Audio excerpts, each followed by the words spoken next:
Il y a 2 ans de cela, Paul Verhoeven présentait son film Benedetta au Festival de Cannes.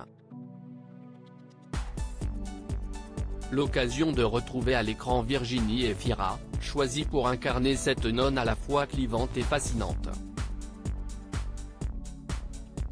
Ce lundi 22 mai, le film sera diffusé dès 22h55 sur France 2, mais avant cela, petit retour sur la vie atypique de Benedetta Carlini, qui a réellement existé. Cette dernière, née en 1590 dans la commune de Pescia, en Italie, n'a que 9 ans lorsqu'elle rejoint le couvent, encouragée par des parents dévots. Plutôt discrète à son arrivée, la jeune Benedetta ne tarde pas à voir des signes lui laissant croire qu'elle est sujette à des manifestations divines. En effet, prise de vision, cette dernière pense recevoir des messages du Seigneur en personne, quand elle n'est pas attaquée par des démons.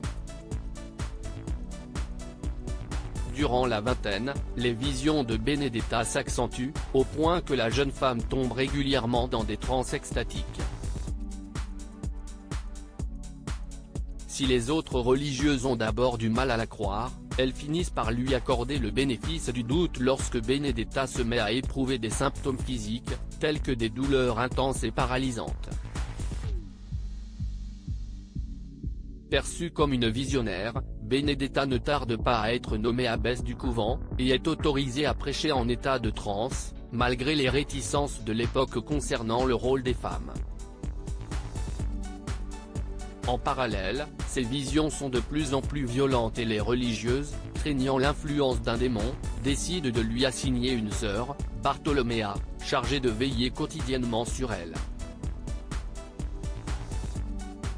Très vite, Benedetta, supposément possédée par un ange nommé Splenditello, persuade sa camarade d'avoir des relations sexuelles avec elle, le tout dans le plus grand secret. Benedetta Carlini condamnée à l'emprisonnement. Les autorités religieuses finissent par s'interroger sur la véracité de ces visions et plusieurs enquêtes sont menées pour tirer au clair cette sombre histoire.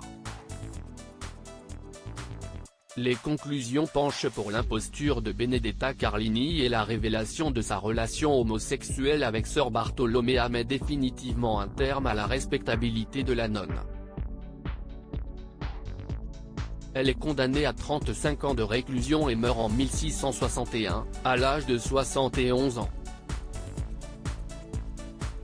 Plusieurs siècles après sa disparition, Benedetta Carlini est considérée comme un personnage historique de la spiritualité féminine.